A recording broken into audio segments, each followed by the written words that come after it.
in which we have created, the content in which we produce, and the real connections in which we provide. I am a natural extrovert, if you haven't noticed from the brief time that we've been together.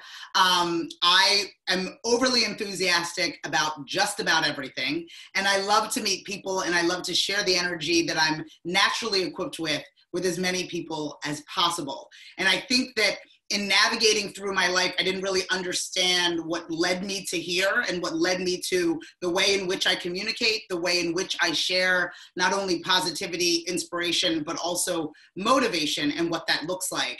I brings it back to my parents, which is a kind of interesting thing in and of itself. I am an immigrant. I am originally from Sierra Leone, West Africa. I was born in Freetown.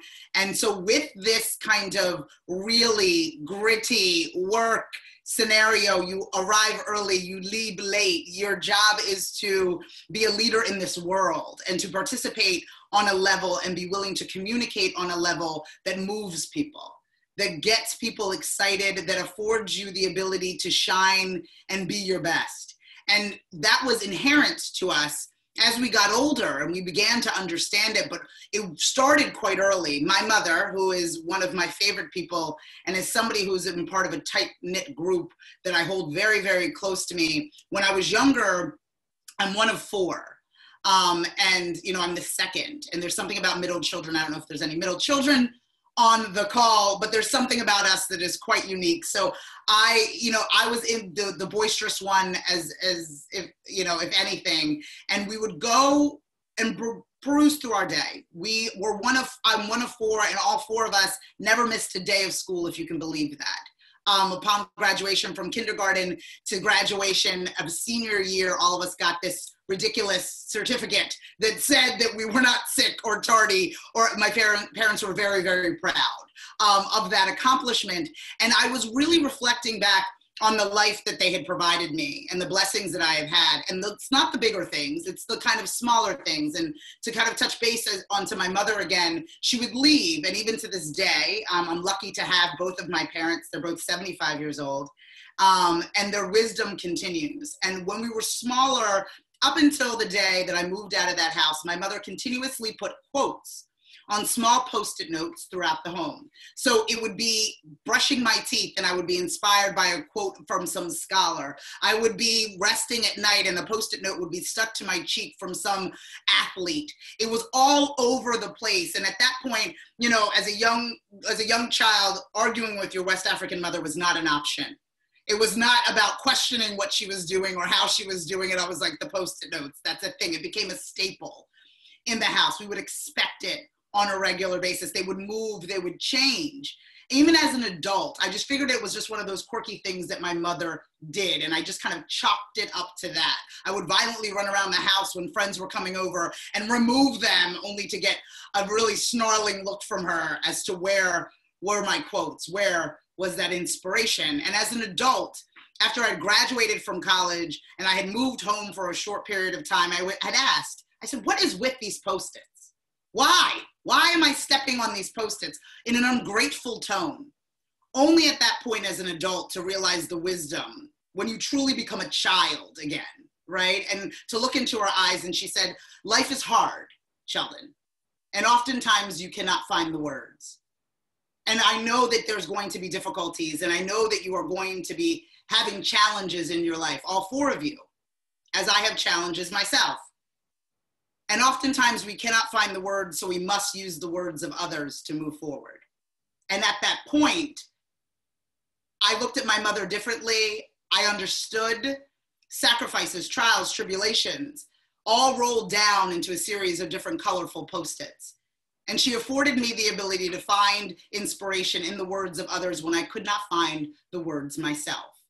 And as I became of age and got into media and truly understood it, I decided that this was something that I was going to be part of. This was something that I was going to participate in. I was going to use this energy, this enthusiasm, this extroverted nature. And I was going to try to provide inspiration where inspiration was lacking. I grew up in a time, and a lot of us on this call grew up in a time of talk shows. If you can remember, not only the legendary Oprah Winfrey, but I grew up in a time where my mother and I were obsessed with Donahue. Sally Jesse Raphael, Montel was a show. It was one of those opportunities where there was educational entertainment, where people gathered around a television and filled a studio to be better when they left. There was a conflict in the beginning. There was a doctor that came out miraculously after commercial. There was going to the studio audience to be able to gain some perspective. And then there was ideally some sense of resolution. You learned something new. That was replaced, unfortunately, with reality television. Reality television, which was self-segregated and angry and fighting an ensemble cast that bit themselves up against each other. And I knew that I had an opportunity to follow the words of my mother. I knew that I had an opportunity to give people the words when they otherwise didn't have them. So for me, it is so super important to be able to provide what I consider and what I call my morning messages. I do it every single morning in a way that's madness, truthfully. 11 o'clock, I tune in, and thank goodness for Live and Mark Zuckerberg allows for me the opportunity to connect with all of you. And I give a quote, and I speak to that quote from my heart and what that means to me and what that feels like. Because it needed to be a rhythm for me. Why? Because I'm addicted to trade shows and conferences. I don't know if any of you are addicted to the same. I will go to any conference, any trade shows, primarily within women in business, inspiration, any kind of networking opportunity. Obviously, as an extrovert, that is my space. I also love a good recycled bag and a stress ball, right? They are always plenty in that space. A good logoed tablecloth and a series of pens that I will never use are amplified in the trade show space. These are one of the things that I miss desperately. So I would take that logoed pen. Sometimes they'd spoil us and give us a notebook, and I'd sit in the audience listening to a keynote speaker, and I would be elated. For those 20 minutes, 30 minutes, I would feel as if I could take on the world. I could walk in their footsteps. I could see it. They were so captivating that I could understand it. I could see where they were, the valleys in which they lived for way too long, and the hills in which they were finally had arrived. I could see it, and I could see myself in them. And I could see myself as my mother put the quotes on the bathroom doors. I found them, in their words, the inspiration that I needed. The only problem is that by the time I got into my Kia Sorento at the time, no judgment, it's a reliable car. The time I got into my Kia Sorento, I began to feel the inspiration fade.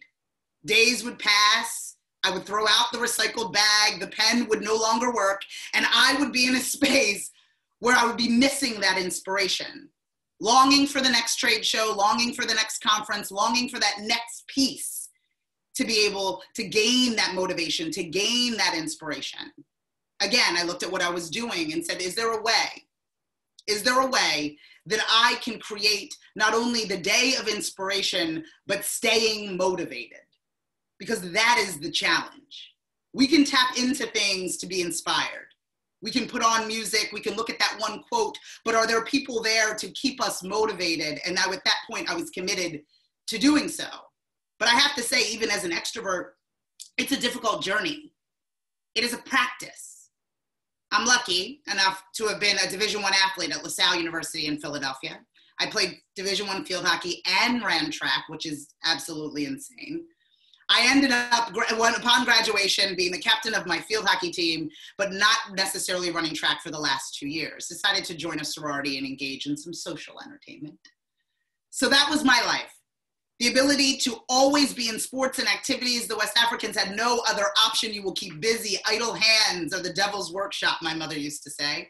And it was about staying active and staying in tune. And it was about staying, not just being for a moment, but staying in that space.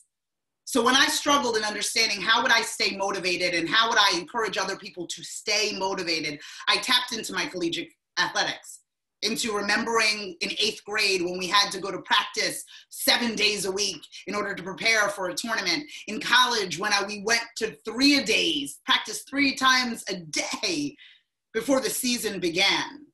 And I realized even the strongest athletes needed to practice. You look at professional sports, these gladiators of sorts larger than life personalities that are running faster and catching and throwing and tackling still need to practice. So why would that one day of inspiration be enough? It had to become a practice. It had to become something that I had to do every day, that I was dedicated to, just like I was dedicated to those 3 days. I was dedicated to, just that I was dedicated to working out and being prepared for the game. Because the challenges in which we face are the games in which we are preparing for. It is not about motivating ourselves just for the sake of doing it. It is about sustaining that so I can find it when I need it. Knowing that right around the corner, there may be an issue. There may be a hurdle. Our lives are full of unexpected things in which we cannot control, that we cannot plan for. And though a quote or being motivated through a morning message may not solve any of those things, I tap into that. I remember the Post-its. I tap into my practice. And I understand that if I focus on staying, not just being for the moment, but staying motivated, and I dedicate it as much as anybody would dedicate themselves to preparing for a marathon or preparing for a job. It's a muscle that I work on. It is a muscle that I use in order to keep my life thriving, even in times of uncertainty. When I was running track, I was a sprinter. And when I say was, I mean was, like past tense. I don't sprint anymore. I barely run.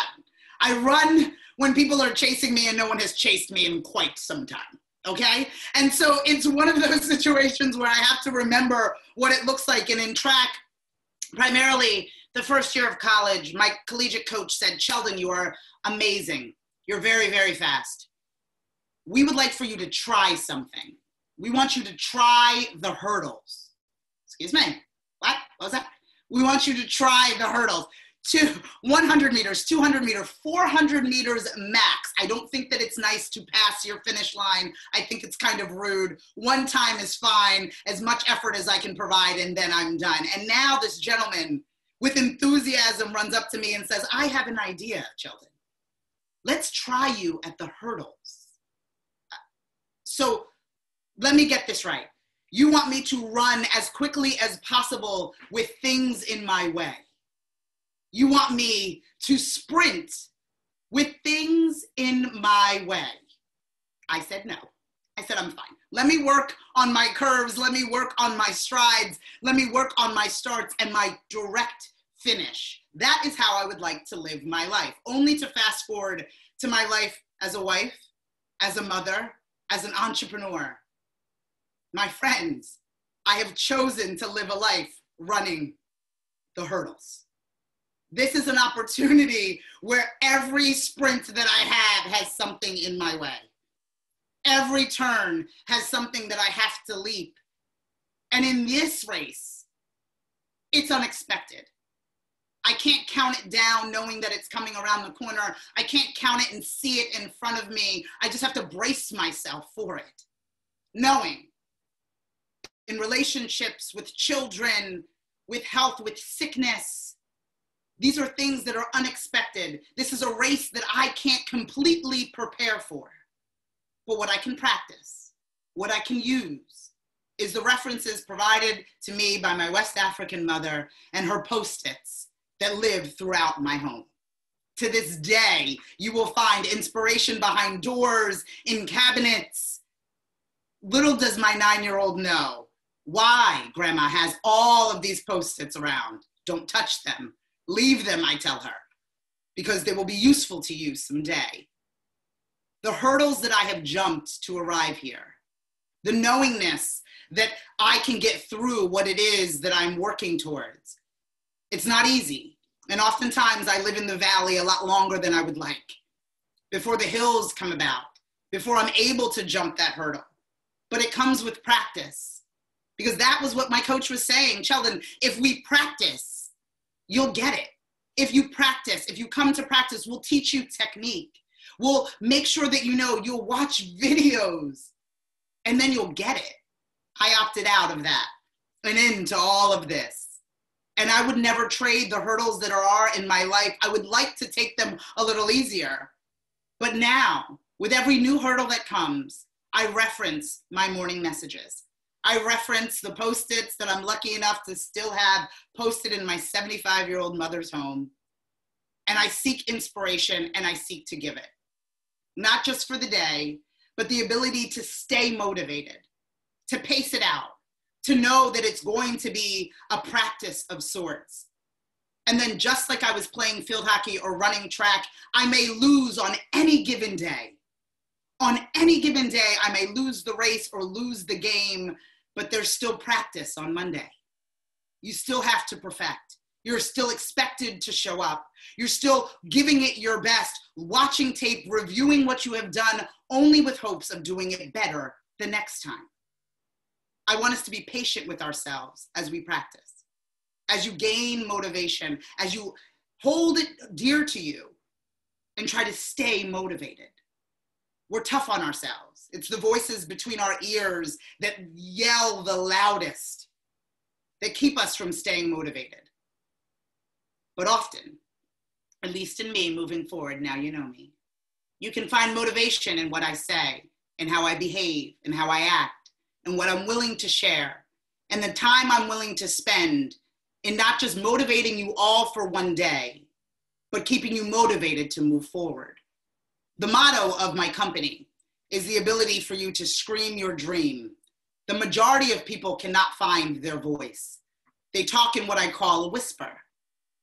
Whispers come when you're uncertain, when you're not knowledgeable, when you don't know what it is you're about to say, or you're nervous about the reaction of the person that is about to receive your message.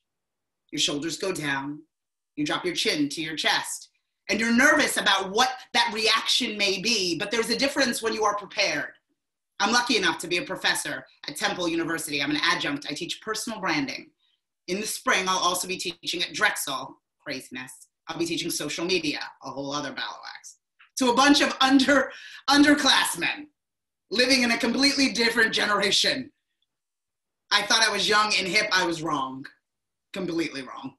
And they school me each and every day on the best ways and the worst ways in order to communicate what it is that they have, who it is that they are, and why it is that they deserve it. And I tell them, as I'm talking to them about personal branding and finding their voice, I ask them, how do you feel when you have studied for a test versus when you have not studied for a test? Before you take that test and you have not studied, how do you feel?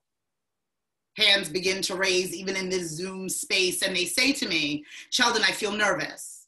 Cheldin, I start sweating in places that I shouldn't. Cheldin, I'm looking at the clock. Cheldin, I'm blaming my roommate's boyfriend's dog for why I'm not prepared for this test.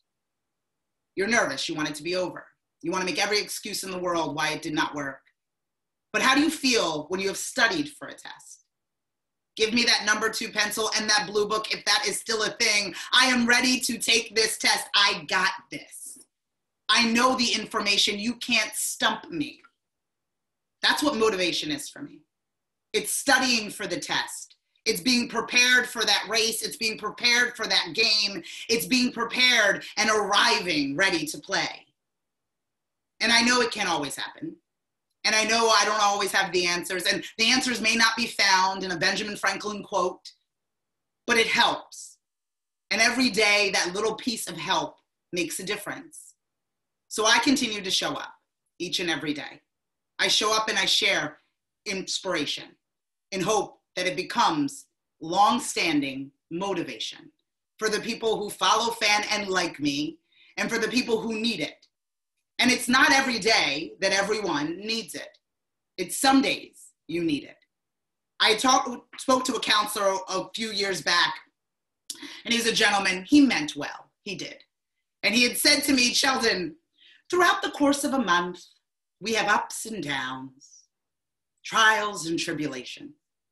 It goes like this. And I remember specifically, because I kind of wanted to chop off his hand, he went like this. Ups and downs, trials and tribulations. And I go, that happens to me before noon, sir. The course of a month, you get a 30-day window for your trials and tribulations. depending on an email or a text message that I receive, or something that comes in from my husband or my children, or homeschool, or the veterinarian, or what have you. Women in particular, these trials and tribulations, these hurdles come quick and swiftly. So you may, in the morning, be feeling as if you can take on the world, and by 11:15, feel like the world is crashing down on you.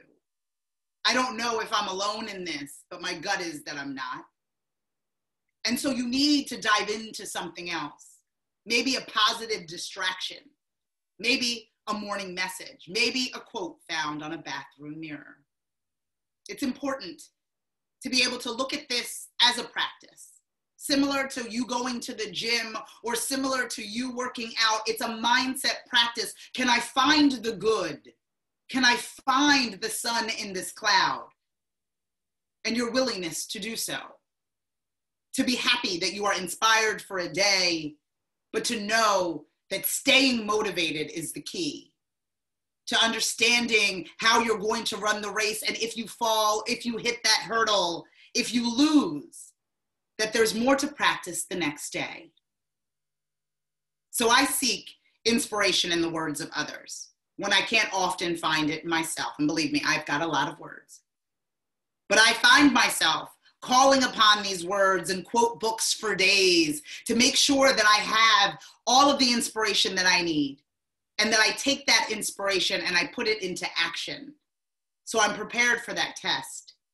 So I'm ready to jump that hurdle.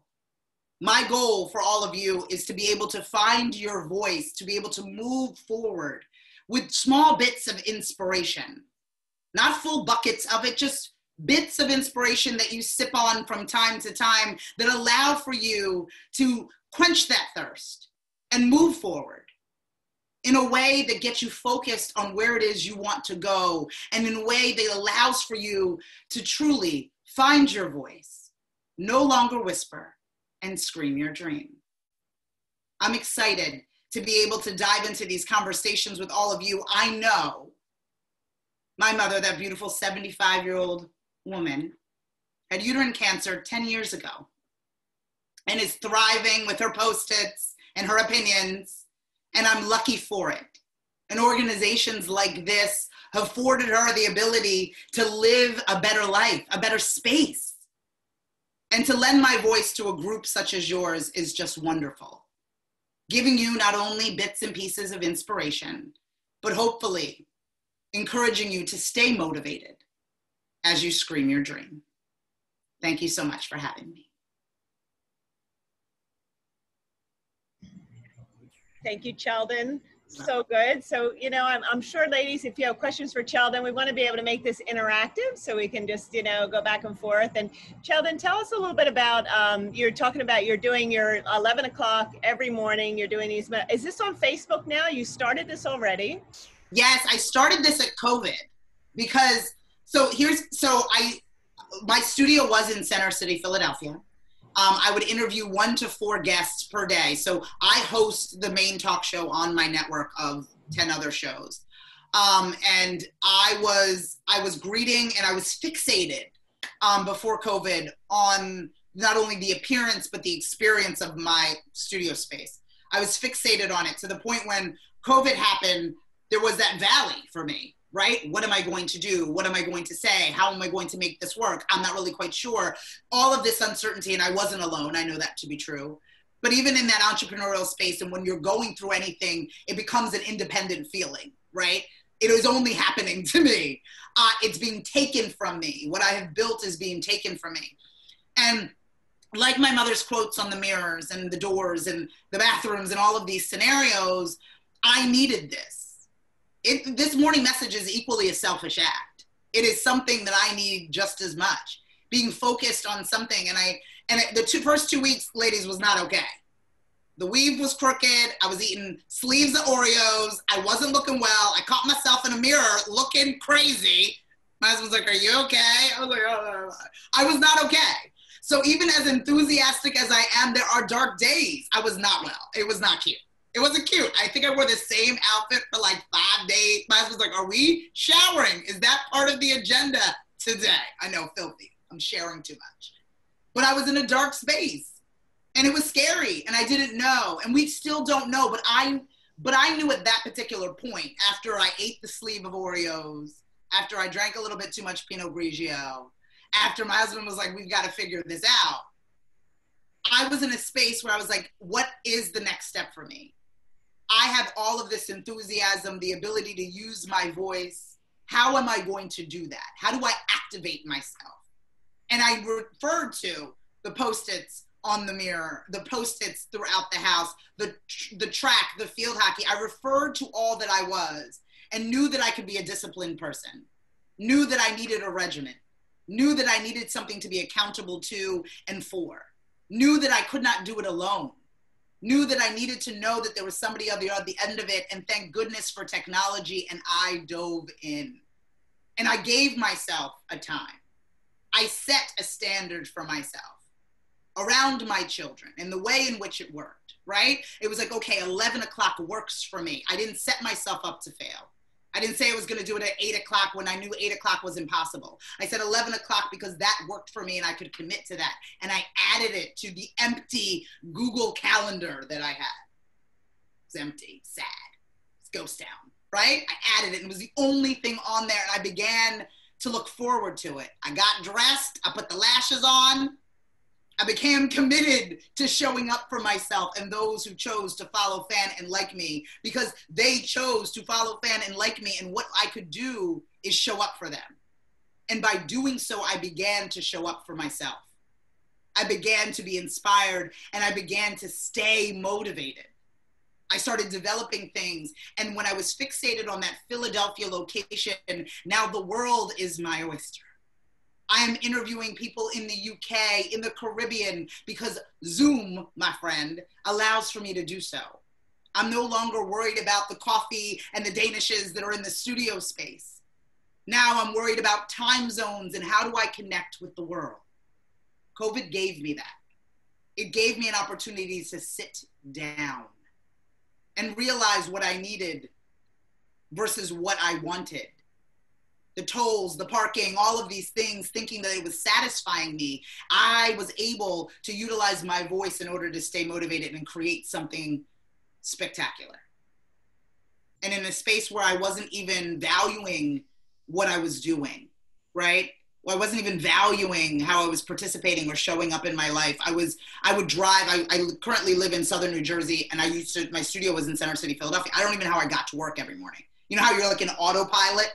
And you have 20 million things going on and you're anticipating the emails and can't wait and did so-and-so greet the guests and all of these things. And this afforded me to look at what it really was important to me. It afforded me to dust off the Post-its and start to practice. So yeah, so I do it at 11 o'clock every morning, Monday through Friday. I do, on the weekends I do take a break, but a Monday through Friday at 11 o'clock, Facebook.com/ThisIsItTV. You can see me every morning. That's perfect. It's a different quote It's a different quote or motivation every morning. Today was run your race was today. And not really worrying about what everybody else is doing and what everybody else is saying. And we get intoxicated by the likes and the followers and the friends and what the neighbor's doing and what the kid's doing. And then this one's parents told this one's not to go to school, all of those things. And, I'm a big sports analogy person, obviously. And, if as a sprinter, if you were running straight and you were looking left and right, as it relates to you would literally fall down. If you are worried about everyone to your left and to your right, you will trip up and you will fall. And so to run your race is an important thing. And so I hope, that's one thing that I shared with everyone today. Oh, I love that one. I was going to ask you for one of your favorites. Like, I think about what your mom laid out. I just want to see pictures of these Post-its. I know. I have to. She'll probably be like, what are you doing? It's in a journal, just pictures of your childhood home with all these Post-its all over the place. And if we were in person, Cheldin, we would totally be handing out Post-its to everybody because we would. That makes using them. That makes your chat is getting a lot of love, and it's saying they love that you said show up for yourself, and I agree. The one, I think Marianne was saying, I am writing that tomorrow. Nope, I'm writing it tonight. I'm going to show up for myself. And that's really what you did when you started that 11 a.m. You showed up for you, Yeah. and now you're showing up for all of us, right? Yeah. Yes. And I mean, it's one of those things. And I'm also a dreamer in a lot of ways, right? And those kind of trip me up. I'm a to-do list. I was a to-do list woman. And now some of you may be a to-do list person as well. I still write things down. I don't know if anybody, I still love a good note. I still write things down diligently. That is my space. I got notes and papers everywhere. And I used to write to-do lists, long to-do lists. And it's like 1 to 50 things. And my daughter is 9 and number 50 was pay her college tuition. It was like ridiculous, grandiose things that I would never get to. And when I rested my head on the pillow, I felt defeated every day. I had gotten 5 things done out of 50 and I felt awful. I felt as if I had done nothing. I had contributed nothing. It was a mental game. Now, what I do, I have coined the today list. It is focusing on today. And on this today list, it has nothing more than 5 things on it. And I complete them and I sleep well. And I think it's the way in which we set ourselves up, right? The competitive nature within women in general, the need to organize and departmentalize and get things done and take care of all things with everyone. Every person in my family, you get one thing on my today list. That's it. You get one thing. That's it. Chris, what do you need? One thing on the today list. That's it. Because it was about how I felt about what it is that I was doing. I was walking into the day defeated and it hadn't even begun. And there was no way to win in that. There was no way to find joy in that. There was not enough Post-its in the world to make me feel good about that. So the to-do list became the today list. And that's how I lived my life. Each day, 11 o'clock, the to-do list, the today list, forgive me, that I work on. And it keeps me focused and grounded in understanding that these moments are just moments. And it's what I do within these minutes that will matter. And it has worked for me. And my hope is that it works for some of you as well. That's my hope. Yeah, I love that. Cheldin, you've been doing the moments on Facebook for a couple weeks now. Did you have like a special quote that really stood out to you that you want to share with all of us? Because it's everything that you're saying, our community's eating it up. And I do feel like because we're starving a little bit, like it is true. We want to be inspired because everything we turn on is just heavy, right? And just to hear you give us these words of affirmation. I remember the Post-its for us used to be words of affirmation, you're beautiful, or today's a good day for a good day, or whatever those quotes are going to be. Sure. But, to hear like your mother's words of wisdom and then to turn them around into, a place where you could, just check off your today list or make it a better day. I think that's empowering for all of us, as small as those items are. It's like when you get up and you make your bed. I remember my dad always saying, you got to make your bed, because if you can't do the small things in life, how are you going to do the big things right? So it's 100%. These little accomplishments, but I look at those Post-its. Oh yeah, and then giving yourself permission to slow down so you can move forward. I think that there was so much. I'm blessed enough to have a pretty lovely size walk-in closet that my husband redid he's become a carpenter. I can't. He's been furloughed and he is nailing and building, and God bless him. So it's good. And so I have always said that the chaos in my mind is equivalent to the chaos in this space, right? So when my space is a mess, usually I'm a mess mentally. And so affording myself the ability, it's not a race in that way, right? You have the time to put this away. You have the time to place this back. There's a discipline in that I had as an athlete that I'm tapping into, right? You can't rush this. Like there's nowhere that you need to be that you can't control. Control the situation as much as you can, because there is so much outside of your control. There's enough chaos, unasked for chaos, without you being chaotic. So I can only be better prepared for the chaos if I am in a stable space and I work on being in a stable space. One of my favorite quotes of all time, there's my sisters hate one of the words in this, but it's not foul. It's just, I'll explain it to you. But one of my favorite quotes is, "A broken crayon still colors." And it's about utilizing the sides that are available, the pieces that are available, what you have left is still valuable. And that to me, in the time of the valley, because, you know, again, language means a lot in our household. And so my sister's like, you're not broken, you're not, you know, they want me to be wrapped in positivity. But I think that there's a beauty in recognizing that there's a lack of perfection.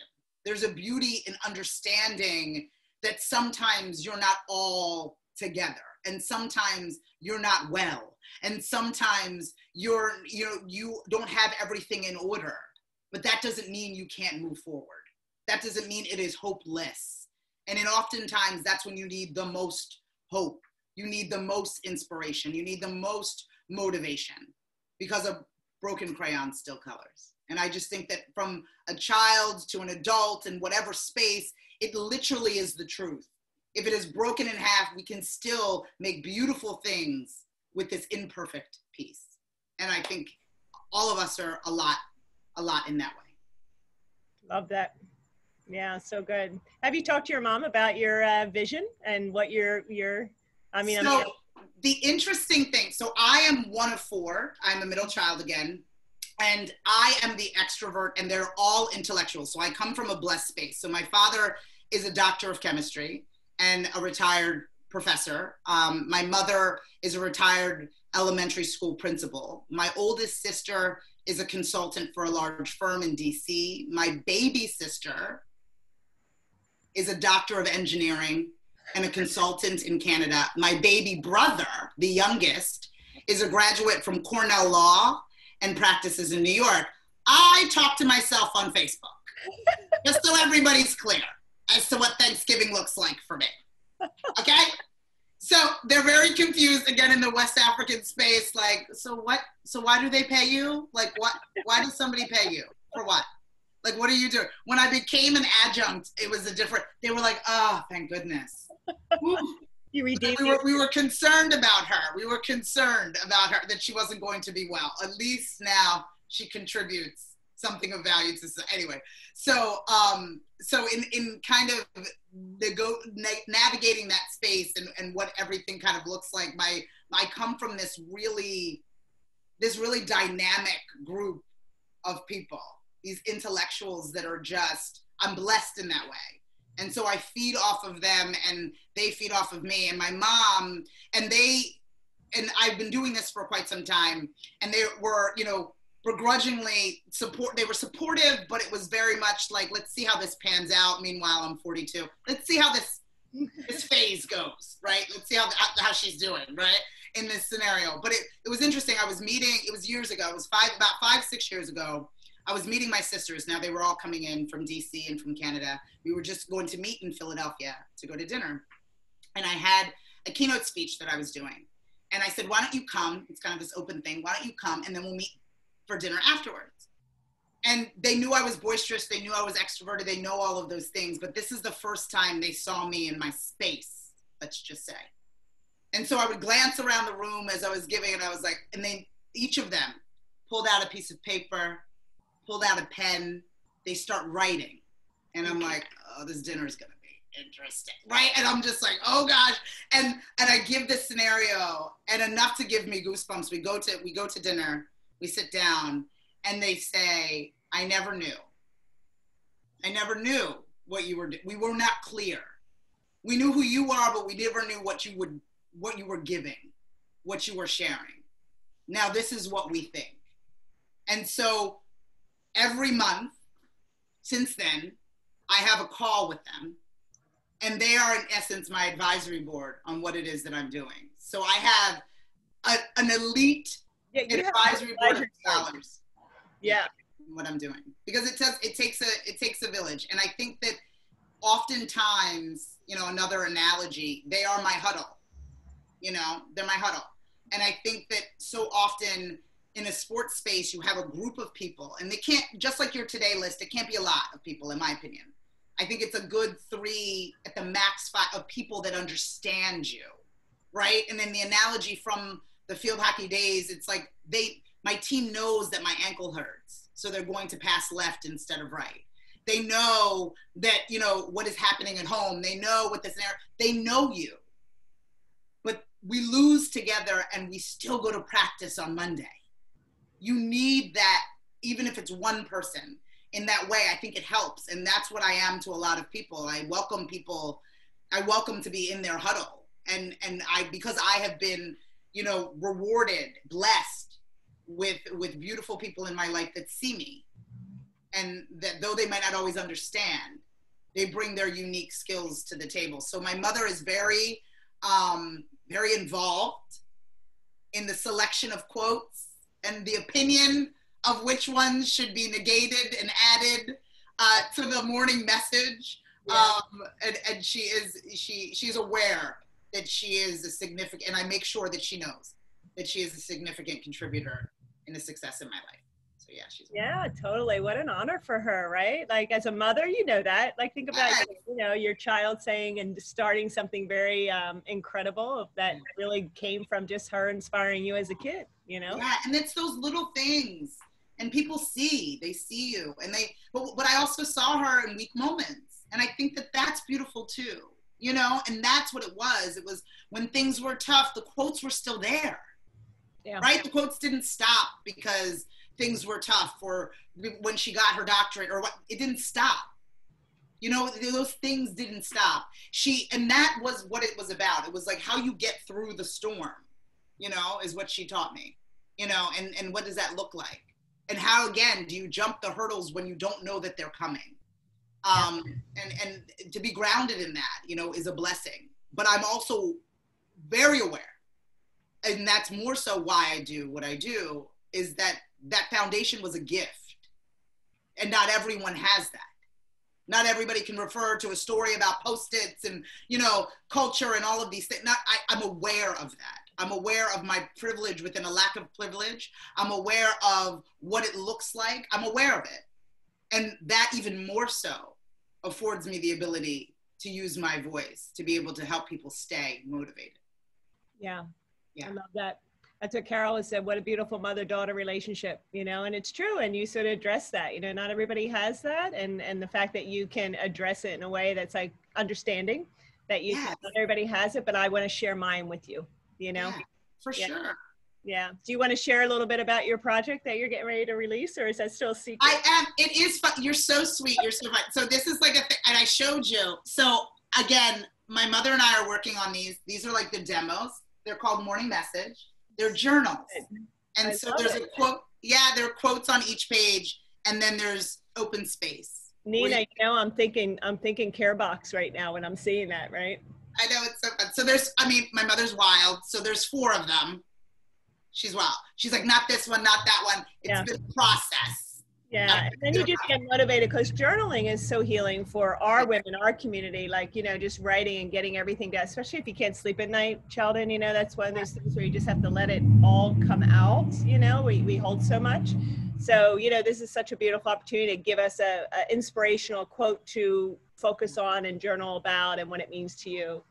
Yeah. And it's playful in some ways, right? It's okay. What does this make me think of? And the answer may be nothing, but I want to write about this instead, or this is what's on my mind. And this is what this looks like and feels like. And I think that a lot of the practice has to do with the pause, right? It's having something specific that you have to do and say, okay, what is the assignment for the day? I think that as adults, because we're less regimented in that way, things get loose and things get, in a space where it's like, I don't have time.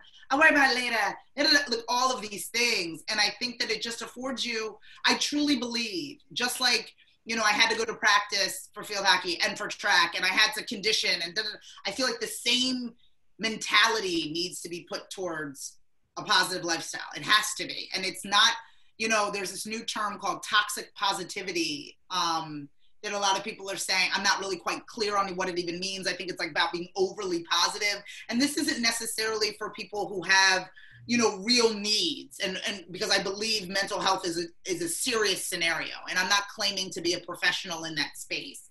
And I think that for those that have real needs, they need to seek real guidance and medical guidance for those things. But the people that I'm speaking to that I think that I can provide inspiration and motivation to are the people that are just finding themselves in those dark spaces, that are blessed beyond belief, but often cannot see it. And they have permission to feel, even if you have blessings, that you are not okay just being okay. And that is something that we can walk in for a little bit, right? I mean, I think fear and sadness is a place you visit, not a place you reside. And I think that if we can figure out how to make this stay shorter, that's my goal. That's my goal. Yeah. Yeah. Well, now, ladies, you can ask questions in the chat. I've been watching a lot of love come through. They're just, enjoying this. It's a nice break for us, right? To be able to get inspired. I'm going to put in the chat, I did find your Facebook. This is a TV. So, we know what we're doing at 11 o'clock. And if you miss 11 o'clock, I'm sure you can just go back and find it. It's just on there. And it goes live. It goes live on Facebook. I mean, I'm everywhere. You'll be able to see the Facebook, LinkedIn, and YouTube. I'm there. Are you doing TikTok yet, Cheldin? Because I could totally see you doing TikTok. So here's the deal, ladies. I'm involved in TikTok in a serious way. I'm a regimented kind of person. I have my little checklist for all my social that I do every day. And there's a significant group of women, #over 30, #over 40, #over 50 on TikTok in a way, a community like I haven't seen. And the interesting thing about the TikTok community, as opposed to Facebook, is there's really no geographic limitations to the people that you're exposed to. And so I'm meeting these women from all over the United States that need this or tap into this motivation. So I just do a version of the morning message into TikTok every morning as well. So I'm on there for sure. Awesome. Awesome. All right. Well, if anybody has anything else, I think I'm going to actually I'll do the whole group so we can see everybody here and cancel the spotlight. And if anybody has any questions for Cheldin, I feel like, we have about 26 on. So, you could actually shout out your question. I think it's enough that we could, all also to chime in and ask Cheldin a question. Yep. So I'm on Instagram. I think I saw something. I'm on Instagram at This Is It TV. A lot of eyes, but at This Is It TV on Instagram, as well as at Cheldin Barlatt. My husband's not too happy about that one, but that's okay. It's fine.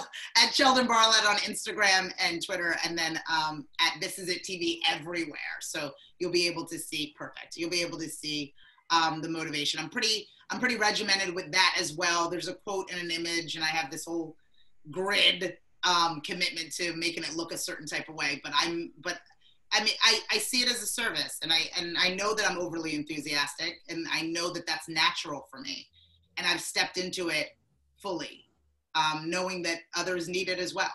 And so if that's all I have to do, there's a lot of hard things that are happening to all of us, and this world is uncertain and uncomfortable at times. And if all I have to do in my life is have uncomfortable conversations or be in a space where if the hardest thing I have to do is find joy for others who don't have it, I will take that job every day. So good. So good. Thank you, Cheldin. We loved having you. Thanks for kicking us off. It was so good to have you. It was so fun. Reach out, please. Follow us, please. If you need anything, let me know. We'll repost those as well. I know we talked about you doing something for the Unite for Her community, right? Like to do some kind of moment, a motivational moment. So we'll get back on thinking about that as well. Okay. Thank you so much, Sue. Thank you so You're much. Welcome. You're welcome. You have a good day, everybody. Thanks for joining us. All right. Take care, guys. Coming in. All righty. Bye-bye. Bye.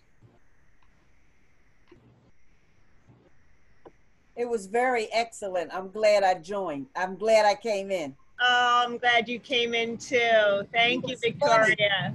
She was funny. She's so good. She just makes you happy, doesn't she? Every time I talk with her, I'm smiling ear to ear. What was the email? The Facebook. The Facebook. So if you go on there, you'll just go to Facebook and look up This Is It TV. That's the name of the business. So it's This Is It TV. This is It TV. Okay. Thank you. You're welcome. You're welcome. Have a good evening. You too. Thanks for having this. You're welcome. You're welcome. Good night. Be safe out there. The storm is coming. I'm going to watch tennis. All right. Bye-bye. Bye.